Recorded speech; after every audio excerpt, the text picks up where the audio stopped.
বিসমিল্লাহির রহমানির রহিম। চট্টগ্রাম বিজ্ঞান কলেজের নিয়মিত অনলাইন ক্লাসে প্রিয় শিক্ষার্থীদের স্বাগতম। আজকের পদার্থবিজ্ঞান ক্লাসে আমরা মহাকর্ষীয় ক্ষেত্র প্রাবল্য, ভরকেন্দ্র এইসব বিষয় নিয়ে আলোচনা করব। আমরা একটা একটা টপিক আগাই। প্রথম বিষয়টা দেখো, অভিকর্ষ কেন্দ্র। এখানে কি বলেছে দেখো, বস্তুর গঠন ও আকৃতির পরিবর্তন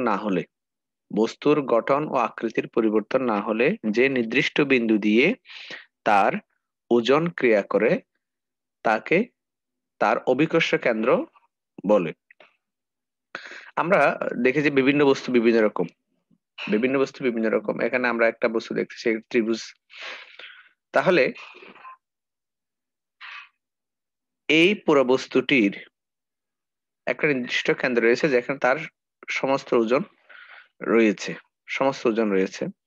যেমন আমি যদি এই দ্বিতীয় চিত্রের মধ্যে এই জিনিসটা লক্ষ্য করি, তাহলে এই জিনিসটার মধ্যবিন্দু হচ্ছে কি এখানে, এই যে পয়েন্টটাতে। এই পুরো বস্তুটাকে একটা হিসাবে যদি আমি ধরে নিই, তাহলে এই বিন্দুতে সব দিকে কি হবে? সমান হবে। এই বিন্দুতে সব দিকে সমান হবে, অর্থাৎ সবসময় মাঝখানের বিন্দুটা যে ভার কেন্দ্র হবে সেটা কিন্তু নয়। যদি এদিকে ভার যদি বেশি হতো আর এদিকে ভার যদি কম হতো, তাহলে ভার কেন্দ্রটা অবশ্যই পরিবর্তন হয়ে যেত, মানে এই জায়গা থেকে এইদিকে চলে আসতো। অর্থাৎ যেই বিন্দুতে ওই বস্তু ব্যালেন্স হয়, সব দিকে সমানভাবে ক্রিয়া করে, ওই বিন্দুটাকে বলা হয় ভার কেন্দ্র। যেমন তার পাশে চিত্রে লক্ষ্য করি আমরা, এই যে এটা একটা ত্রিভুজের এই প্রথম চিত্রের ত্রিভুজ আর দ্বিতীয় চিত্রের এই দুই নম্বর ত্রিভুজটা কিন্তু দেখতে একই রকম নয়। সুতরাং তার ভার কেন্দ্রটাও একই জায়গায় হবে না, পরিবর্তন হয়ে যাবে। ঠিক আছে? তাহলে অভিকর্ষ কেন্দ্রটা হচ্ছে কোনটা? অভিকর্ষ কেন্দ্র কোনটা? যে বিন্দুতে ও বস্তুর সমস্ত ওজন ক্রিয়া করে তাকে অভিকর্ষ কেন্দ্র বলে। এরপর ইয়াটা চলে যায় ভার কেন্দ্র। ভার কেন্দ্র আর অভিকর্ষ কেন্দ্র একই জিনিস, তবে একটু কথাতে পার্থক্য রয়েছে। সেটা হচ্ছে কি, আমরা একটু লক্ষ্য করি, বস্তুর কণাগুলোর সমস্ত বর্গকে একটি মাত্র যে বিন্দুতে কেন্দ্রীভূত মনে করলে, মানে এখানে আমরা চিত্রের মধ্যে অনেকগুলো বস্তু দেখতেছি। বলা হচ্ছে কি, এই একটি বস্তু অনেকগুলো কণার সমন্বয়ে গঠিত। এই প্রত্যেকটা কণাগুলোর ভর যদি আমি যোগ করে একটি নির্দিষ্ট বিন্দুতে মনে করতে পারি বা একটি নির্দিষ্ট বিন্দুতে জমা করা যায় জমা করা যায় জমা করা যায় তাহলে ওই বিন্দুর মধ্যে দিয়ে সমস্ত কণার উপর তাদের ভরের সমানুপাতিক ক্রিয়ারত সমান্তরাল বলসমূহের লব্ধি আহ ক্রিয়া করে বলে বিবেচিত হয়। অর্থাৎ আমরা যদি বলি, এই বস্তুর সবগুলো কণার ভর যদি আমি এই বিন্দুতে জমা করতে পারি, তাহলে এই বিন্দুতে যদি আমি একটা বল প্রয়োগ করি তাহলে এই বলটা সবগুলো কণার উপর সমানভাবে কি হবে? সমানভাবে এবং সমান্তরালে ক্রিয়া করবে।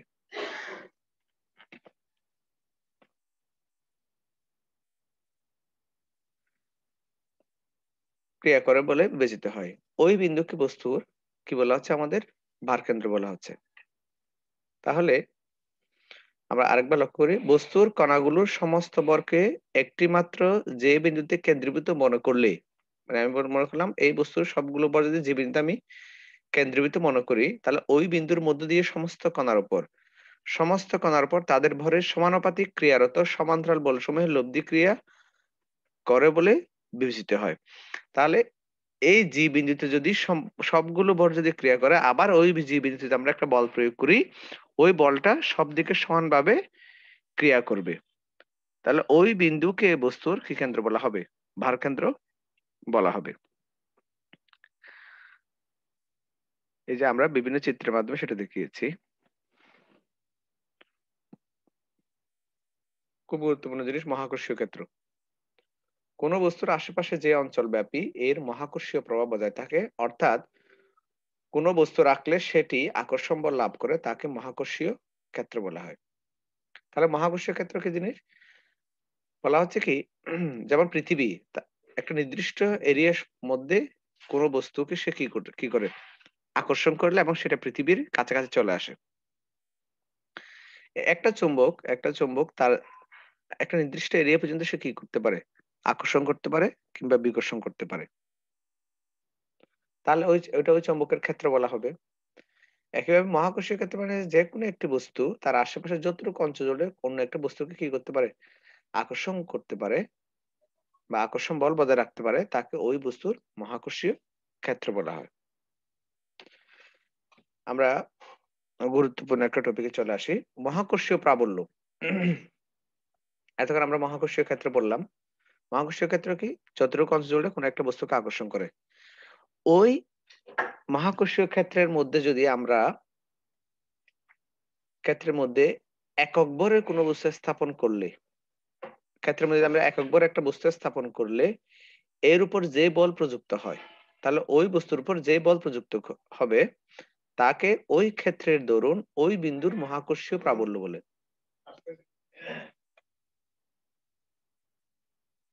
ওই ক্ষেত্রের দরুন ওই বিন্দুর মহাকর্ষীয় প্রাবল্য বলে। অর্থাৎ মহাকর্ষীয় ক্ষেত্রের মধ্যে কোনো একটা বস্তু রাখলে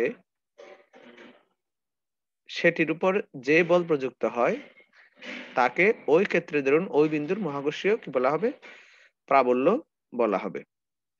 আমরা একটু গাণিতিকভাবে দেখি। মহাকর্ষীয় ক্ষেত্রে কোনো বিন্দুতে m ভরের বস্তুর উপর যদি মহাকর্ষীয় ক্ষেত্রে F বল ক্রিয়া করে তাহলে ওই বিন্দুতে মহাকর্ষীয় প্রাবল্য হবে equal to F/m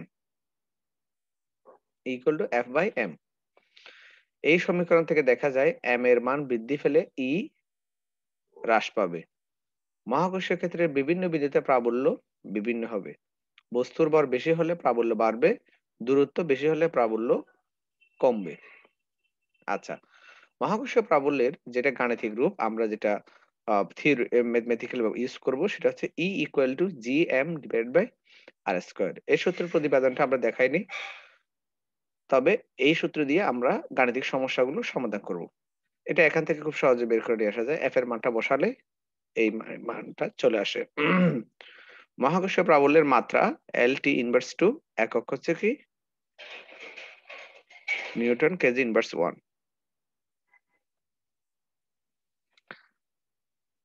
আমরা গাণিতিক সমস্যাগুলো দেখবো এর পরের ক্লাসে।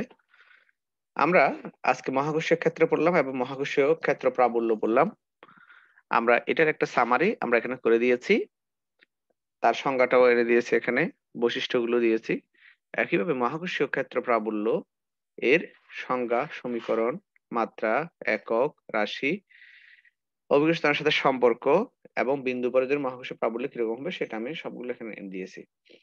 এই চারটার মধ্যে আজকে পুরো ক্লাসের সামারিটা রয়েছে। আজকে এই পর্যন্তই থাকলো। আগামী ক্লাসে আমরা এগুলোর গাণিতিক রূপ দেখবো ইনশাআল্লাহ। আসসালামু আলাইকুম।